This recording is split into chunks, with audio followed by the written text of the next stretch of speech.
जय हिंद दोस्तों, VS classes forum में स्वागत है आपका। हम आज आपके लिए आपकी डेली करंट अफेयर्स की क्लास लेके आ गए हैं। तो चलिए स्टार्ट करते हैं। देखते हैं पहला क्वेश्चन। तो पहला क्वेश्चन है कि हाल ही में दुनिया की सबसे ऊंची सड़क कहां पर बनाई गई। तो दुनिया की सबसे ऊंची सड़क जो बनाई गई है वो बनाई गई है भारत के लद्दाख में। भारत ने पूर्वी लद्दाख में दुनिया की सबसे ऊंची सड़क का निर्माण किया है और पूर्वी लद्दाख के उमलिंगला पास से होकर जाने वाली सड़क की ऊंचाई समुद्र तल से 19,300 फीट है। तो कहां पर है ये, कहां पर बनाई गई है? तो ये है भारत के लद्दाख में। कहां पर? लद्दाख में उमलिंगला पास।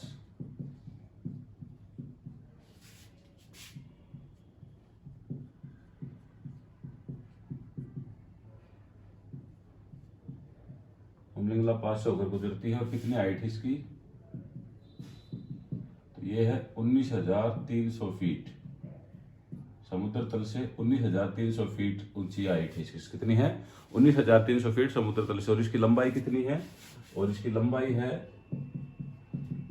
52 किलोमीटर। कितनी लंबाई है इसकी? 52 किलोमीटर इसकी लंबाई है और समुद्र तल से 19,300 फीट ये ऊंची है। निर्माण किसने करवाया इसका? तो निर्माण करवाया है बीआरओ ने। निर्माण किसने किया इसका? तो वो किया है बीआरओ ने। BRO border road organisation. तो बीआरओ ने इसका निर्माण किया है। पूर्व भारत के लद्दाख में उमलिंगला पास से होकर गुजरती है। इसकी हाइट है 19,300 फीट समुद्र तल से और लंबाई है 52 किलोमीटर। और इसके लिए जो निर्माण किया है वो किया है बीआरओ ने। और इससे पहले जो दुनिया की सबसे ऊंची सड़क है वो थी बोलीविया में। कहां पर थी? बोलीविया में उत्तरांश ज्वालामुखी के पास। समुद्र तल से उसकी ऊंचाई थी 18,953। तो इससे पहले कौन सी थी सबसे ऊंची? तो वो थी बोलीविया में। कितनी थी उसकी ऊंचाई? 18,953 फीट। अब वो दूसरे नंबर की होगी और पहले नंबर की कौन सी होगी? भारत के लद्दाख की। तो चलिए अगला क्वेश्चन देखते हैं। अगला है भारत और किस देश के बीच संयुक्त प्रशिक्षण अभ्यास काजिंद 21 होगा। काजिंद 21 संयुक्त प्रशिक्षण अभ्यास भारत और किस देश की सेनाओं के बीच। तो ये होगा भारत और कजाकिस्तान की सेनाओं के बीच। कजाकिस्तान के साथ रणनीतिक संबंधों को और अधिक मजबूत करने के लिए सैन्य कूटनीति के तहत भारत और कजाकिस्तान की सेनाओं के बीच संयुक्त प्रशिक्षण अभ्यास काजिंद 21 30 अगस्त से 11 सितंबर 2021 तक होगा। तो भारत और किस देश के साथ होगा? तो ये होगा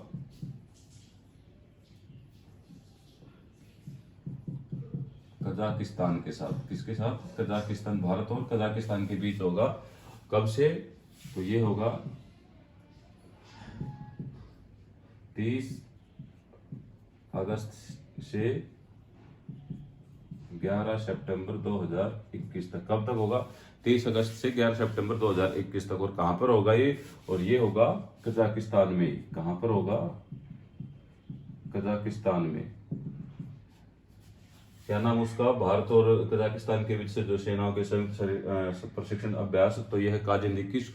और ये होगा 30 अगस्त 2021 से 11 सितंबर 2021 तक कजाकिस्तान में। काजिंद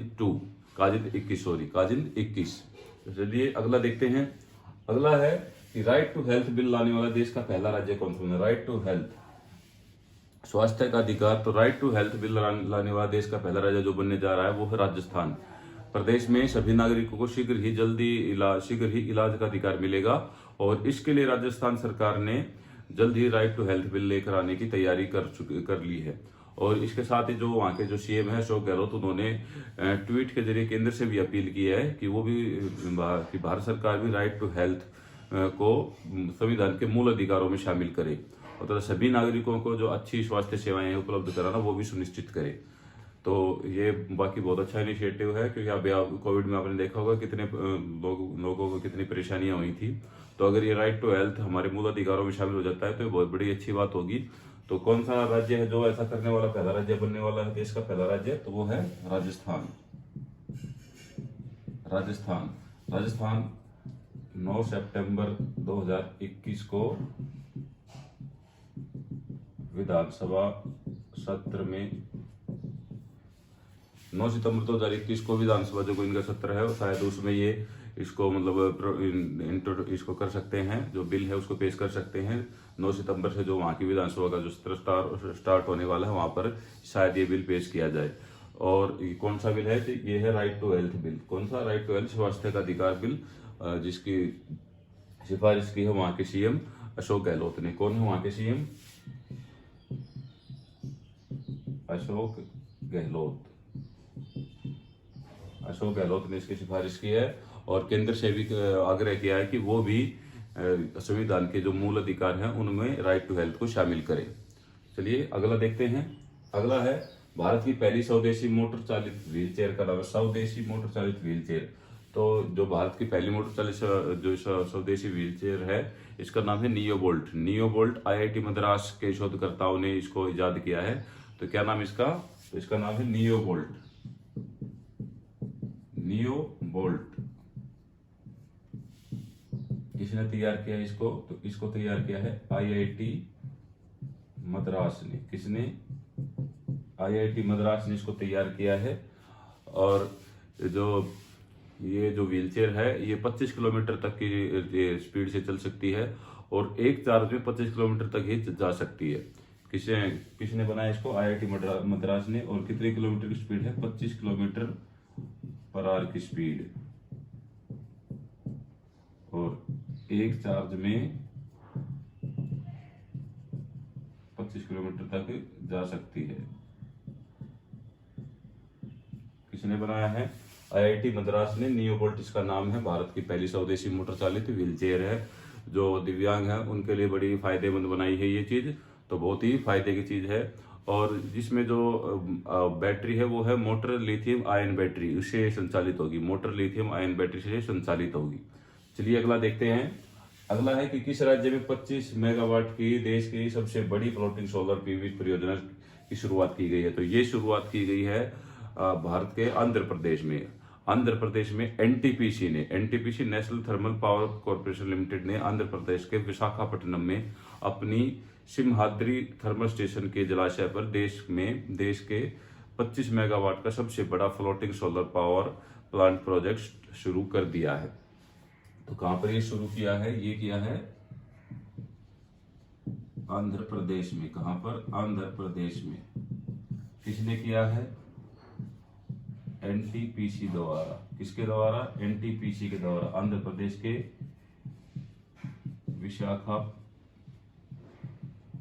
में। कहां पर? विशाखापट्टनम में। आंध्र प्रदेश के विशाखापट्टनम में इसको स्टार्ट किया है। विशाखापट्टनम में इनका जो एनटीपीसी जो थर्मल स्टेशन है कहां पर है? Simhadri thermal station.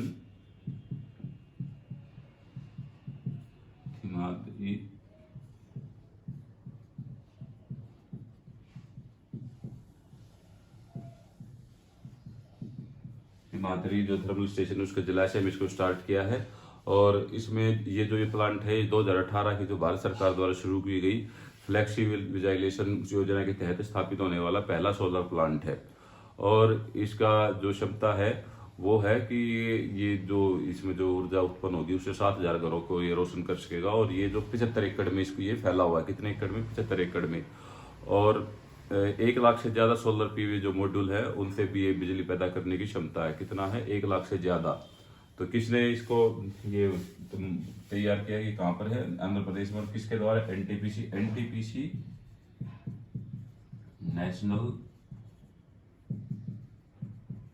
Thermal power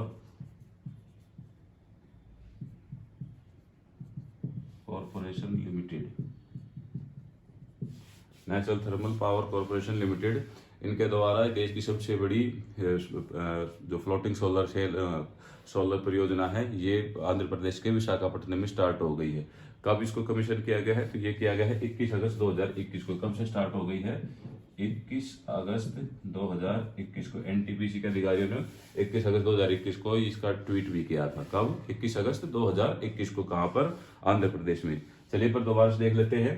पहला है कि हाल ही में दुनिया की सबसे ऊंची सड़क कहां बनाई गई? तो ये बनाई गई भारत के पूर्वी लद्दाख में उबलिंगा पास से होकर गुजरती है। 19,300 फीट इसकी हाइट है और लंबाई है 52 किलोमीटर। और इसका निर्माण किया है बॉर्डर रोड ऑर्गेनाइजेशन ने। और इससे पहले थी सबसे ऊंची सड़क, वो थी बोलीविया में 18,953 फीट। और भारत और किस देश के बीच संयुक्त प्रशिक्षण अभ्यास का आज 21 होगा? तो ये होगा भारत और कजाकिस्तान के बीच में 30 अगस्त 2021 से 11 सितंबर 2021 तक कजाकिस्तान में ही। राइट टू हेल्थ बिल लाने वाला देश का पहला राज्य कौन सा बनने वाला है? तो ये बनने वाला है राजस्थान। राजस्थान के सीएम अशोक गहलोत ने इसके जो सिफारिश केंद्र से भी की है कि केंद्र भी संविधान के मूल अधिकारों में इसको शामिल करे, और 9 सितंबर 2021 से जो विधानसभा स्तर स्टार्ट होने वाला राजस्थान का, उसमें ये बिल इंट्रोड्यूस किया जाएगा। भारत की पहली स्वदेशी मोटर चालित व्हील चेयर का क्या नाम है? तो इसका नाम है नियो बोल्ट। नियो बोल्ट को आईआईटी मद्रास ने, इसके जो आईआईटी मद्रास के शोधकर्ताओं ने इसको बनाया है, और ये 25 किलोमीटर पर आवर की स्पीड से चल सकती है, और एक चार्ज में 25 किलोमीटर तक ही जा सकती है। जो दिव्यांगजन है उनके लिए बड़ी ही फायदेमंद चीज है, उनके लिए जो वे चल फिर नहीं सकते उनके लिए बहुत ही अच्छी चीजें बनाई है। तो अगला है कि किस राज्य में 25 मेगावाट की देश की सबसे बड़ी फ्लोटिंग सोलर पीवी परियोजना शुरू की गई? तो एनटीपीसी के द्वारा आंध्र प्रदेश के विशाखापट्टनम के सिमाद्री थर्मल स्टेशन के जलाशय में इसको बनाया गया है, जो कि 75 एकड़ में फैला हुआ है, और ये 21 अगस्त 2021 को जो एनटीपीसी ने उसने इसको स्टार्ट करके देश को समर्पित कर दिया है। तो चलिए अगले स्लाइड में अगले कुछ क्वेश्चंस और देखते हैं। अगले क्वेश्चन देखते हैं। अगला है कि विश्व की पहली जीवाश्म युक्त स्टील का किस देश ने बनाई? जीवाश्म युक्त स्टील तो ये बनाई स्वीडन ने। Sweden green steel venture hybrid company ने कोयले का उपयोग किए बिना उत्पादित स्टील की विश्व की पहली ग्राहक डिलीवरी की है। किसने बनाया इसको? तो ये बनाया स्वीडन देश ने। किस देश ने? स्वीडन ने। स्वीडन ने इसको बनाया है पहली जीवाश्म युक्त स्टील, जिसमें कोयले का यूज नहीं किया गया है, कोयले के बिना ये बनाई गई है। Sweden green steel venture hybrid ने। किसने? Sweden green steel venture hybrid ने, और इसकी विश्व की पहली जो ग्राहक डिलीवरी वो भी इन्होंने कर दी है। इस स्टील को hydrogen breakthrough iron making technology का उपयोग करके बनाया गया है, जो कि कोयले और कोक के बजाय 100% जीवाश्म युक्त हाइड्रोजन का उपयोग करता है। किसका यूज करता है? 100% जीवाश्म युक्त हाइड्रोजन का यूज करता है, और ये पहला ऐसा स्टील है जिसको कोयले के बिना बनाया गया। किसका यूज करके बनाया गया है? 100% जीवाश्म युक्त हाइड्रोजन का।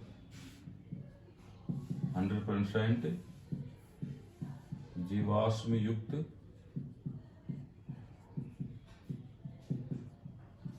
हाइड्रोजन का यूज। 100% जीवाश्म युक्त हाइड्रोजन का यूज करके बनाया गया। कोयले और कोक का इसमें बिल्कुल भी यूज नहीं किया गया। तो कौन किसने बनाई है विश्व की पहली जीवाश्म युक्त ये स्टील? तो ये बनाई है स्वीडन ने। चलिए अगला देखते हैं। अगला है कि भारत ने काबुल से भारतीय नागरिकों को वापस लाने के लिए कौन सा ऑपरेशन चलाया? अभी आपको पता होगा कि हाल ही में जो अफगानिस्तान में तालिबान ने दोबारा से कब्जा कर लिया है, तो उसके कब्जा होने के बाद भारत ने अपने नागरिकों को वहां से निकालने के लिए, और अपने नागरिक और अपने जो अफगान सहयोगियों को सुरक्षित वहां से निकालने के लिए ऑपरेशन देवी शक्ति चलाया था। कौन सा चलाया था? ऑपरेशन देवी शक्ति। ऑपरेशन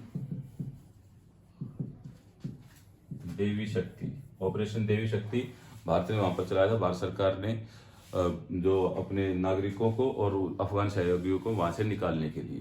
चलिए अगला है कि academic ranking of world universities. Academic ranking of world universities की रिपोर्ट के अनुसार भारत की सर्वश्रेष्ठ यूनिवर्सिटी कौन सी है? तो शंघाई रैंकिंग कंसल्टेंसी ने academic ranking of world university 2021 की लिस्ट जारी की है, और इस लिस्ट के अनुसार भारत की जो सर्वश्रेष्ठ यूनिवर्सिटी है वो है IISc बेंगलुरु। कौन सी है? IISc बेंगलुरु। IISc बेंगलुरु भारत की सबसे सर्वश्रेष्ठ यूनिवर्सिटी है। ये जो शंघाई रैंकिंग कंसल्टेंसी है इसके द्वारा ये लिस्ट जारी की गई है। तो पहले नंबर पर कौन सी यूनिवर्सिटी भारत की? तो ये है IISc बेंगलुरु, और दूसरे नंबर पर है कलकत्ता यूनिवर्सिटी। दूसरे पर कौन सी है? तो दूसरे पर है कलकत्ता यूनिवर्सिटी। कौन सी है? कलकत्ता यूनिवर्सिटी। दूसरे पर कलकत्ता यूनिवर्सिटी, और तीसरे पर है बनारस हिंदू विश्वविद्यालय। तीसरे पर है बनारस हिंदू विश्वविद्यालय।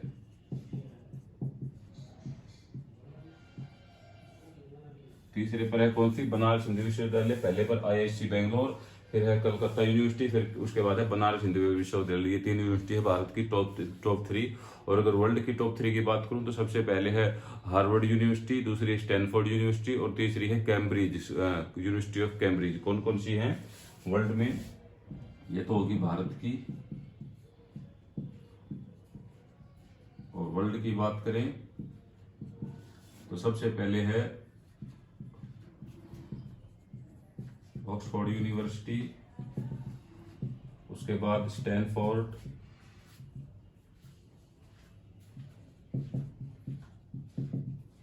और उसके बाद है university of Cambridge. University of Cambridge सभी ब्रिटेन की हैं। ये यूनिवर्सिटियां हैं सबसे टॉप में। सबसे पहले हार्वर्ड यूनिवर्सिटी, ऑक्सफोर्ड लिख दिया, हार्वर्ड यूनिवर्सिटी सबसे पहले हार्वर्ड यूनिवर्सिटी, फिर स्टैनफोर्ड यूनिवर्सिटी, फिर यूनिवर्सिटी ऑफ कैम्ब्रिज। ये 3 सबसे ये टॉप यूनिवर्सिटी वर्ल्ड की। और भारत की सबसे टॉप यूनिवर्सिटी है IISc बेंगलोर, कलकत्ता यूनिवर्सिटी और बनारस हिंदू विश्वविद्यालय BHU। चलिए अगला देखते हैं। अगला है कि राष्ट्रीय मुद्रीकरण पाइपलाइन योजना को किसने लॉन्च किया? कल मैंने इसका पूरा वीडियो डाला है। राष्ट्रीय मुद्रीकरण पाइपलाइन योजना, ये नेशनल मोनेटाइजेशन पाइपलाइन, तो इसको लॉन्च किया है वित्त मंत्री निर्मला सीतारमण ने। किसने लॉन्च किया है? इसको लॉन्च किया है वित्त मंत्री निर्मला सीतारमण ने। कब? तो ये क्या है 23 अगस्त 2021 को। कब लॉन्च किया है? 23 अगस्त 2021 को। क्या होगा इसमें?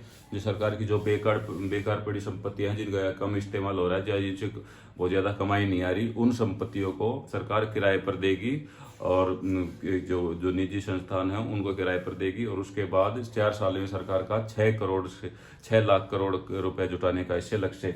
कितने का लक्ष्य है? 6 लाख करोड़। कितने साल में? 4 साल में। 4 साल में वित्त वर्ष 2022 से 2025 तक के टाइम के दौरान 6 लाख करोड़ रुपए इससे जुटाने का सरकार का अभी तक का ये लक्ष्य है। कितना है? 6 लाख करोड़ रुपए का। चलिए अगला देखते हैं। भूस्थानिक नियोजन पोर्टल युक्त धारा को किसने लॉन्च किया? युक्त धारा भूस्थानिक नियोजन पोर्टल, तो इसको लॉन्च किया है केंद्रीय मंत्री गिरिराज सिंह ने। किसने? गिरिराज सिंह ने। 24 अगस्त 2021 को। किसने किया है? गिरिराज सिंह ने। भारत सरकार ने नए भूस्थानिक नियोजन पोर्टल युक्त धारा की शुरुआत की है। और ये पोर्टल रिमोट सेंसिंग और भौगोलिक सूचना प्रणाली आधारित डेटा का उपयोग करके नई मनरेगा संपत्तियों में सुविधाजनक उनको बनाने में मदद करेगा। और केंद्रीय ग्रामीण विकास और पंचायती राज मंत्री गिरिराज सिंह ने इस पोर्टल को लॉन्च किया है। किसने लॉन्च किया है? गिरिराज सिंह। गिरिराज सिंह केंद्रीय ग्रामीण विकास और पंचायती राज मंत्री कौन है? गिरिराज सिंह। इन्होंने इसको लॉन्च किया है। कब लॉन्च किया है? तो इसको लॉन्च किया है 24 अगस्त 2021 को। कब? 24 अगस्त 2021 को लॉन्च। 24 अगस्त 2021 को लॉन्च किया है। और इसको भारतीय अंतरिक्ष अनुसंधान संगठन जो कि इसरो और ग्रामीण विकास मंत्रालय ने मिलकर इसको तैयार किया है। और इसलिए जो परमाणु ऊर्जा और अंतरिक्ष राज्य मंत्री है डॉक्टर जितेंद्र सिंह, वो भी इस कार्यक्रम में उपस्थित थे। कौन? डॉक्टर जितेंद्र सिंह। डॉक्टर जितेंद्र सिंह परमाणु ऊर्जा और अंतरिक्ष राज्य मंत्री। कौन है डॉक्टर जितेंद्र सिंह? परमाणु ऊर्जा और अंतरिक्ष राज्य मंत्री डॉक्टर जितेंद्र सिंह, वो भी इस कार्यक्रम में उपस्थित थे। किस ने इसको तैयार किया है? तो वो है इसरो और ग्रामीण विकास मंत्रालय ने। तो भूस्थानिक नियोजन पोर्टल युक्त धारा को किसने लॉन्च किया? तो यह किया है केंद्रीय ग्रामीण विकास और पंचायती राज मंत्री गिरिराज सिंह ने। इसरो और ग्रामीण विकास मंत्रालय ने इसको तैयार किया है। 24 अगस्त 2021 को लॉन्च किया। और इस कार्यक्रम में परमाणु ऊर्जा और अंतरिक्ष राज्य मंत्री डॉक्टर जितेंद्र सिंह भी उपस्थित थे। और ये किस लिए पोर्टल काम आएगा? तो ये पोर्टल रिमोट सेंसिंग और भौगोलिक सूचना प्रणाली आधारित डेटा का उपयोग करके नई मनरेगा संपत्तियों को सुविधाजनक बनाने में ये मदद करेगा। तो चलिए एक बार दोबारा से देख लेते हैं। विश्व की पहली जीवाश्म युक्त स्टील किस देश ने बनाई है? तो ये बनाई स्वीडन ने। Sweden green steel venture hybrid ने इसको बनाया है 100% जीवाश्म युक्त हाइड्रोजन का यूज करके। कोयला और कोक का बिल्कुल यूज नहीं किया गया इसमें। अगला है, भारत ने काबुल से भारतीय नागरिकों को वापस लाने के लिए कौन सा ऑपरेशन चलाया? तो ये चलाया है ऑपरेशन देवी शक्ति। भारतीय नागरिकों को और अफगान सहयोगियों को वहां से वापस लाने के लिए, क्योंकि वहां पर तालिबान का कब्जा हो गया है। अगला है, academic ranking of world universities की रिपोर्ट के अनुसार भारत की सर्वश्रेष्ठ यूनिवर्सिटी कौन सी है? तो इस रिपोर्ट के अनुसार भारत की सर्वश्रेष्ठ यूनिवर्सिटी है IISc बेंगलुरु, और उसके बाद है कलकत्ता यूनिवर्सिटी, और तीसरे नंबर पर है बनारस हिंदू विश्वविद्यालय। और वर्ल्ड में है हार्वर्ड यूनिवर्सिटी, स्टैनफोर्ड यूनिवर्सिटी और यूनिवर्सिटी ऑफ कैम्ब्रिज, ये टॉप 3 हैं। राष्ट्रीय मुद्रीकरण पाइपलाइन योजना को किसने लॉन्च किया? तो ये लॉन्च किया है वित्त मंत्री निर्मला सीतारमण ने 23 अगस्त 2021 को। 4 साल में 6 लाख करोड़ इससे कमाने का जो सरकार का लक्ष्य है। अगला है कि भूस्थानिक नियोजन पोर्टल युक्त धारा को किसने लॉन्च किया? तो ये लॉन्च किया है केंद्रीय ग्रामीण विकास और पंचायती राज मंत्री गिरिराज सिंह ने। इसरो और ग्रामीण विकास मंत्रालय ने इसको मिलकर बनाया है। 24 अगस्त 2021 को इसको लॉन्च किया गया। और इस कार्यक्रम में परमाणु ऊर्जा और अंतरिक्ष राज्य मंत्री डॉक्टर जितेंद्र सिंह भी उपस्थित थे। चलिए, आज क्वेश्चन यहीं पे पूरे होते हैं। कल आपके लिए फिर से कुछ नए क्वेश्चन लेके आऊंगा। तब तक जुड़े रहें VS क्लासेज फॉर यू से। Thank you. जय हिंद।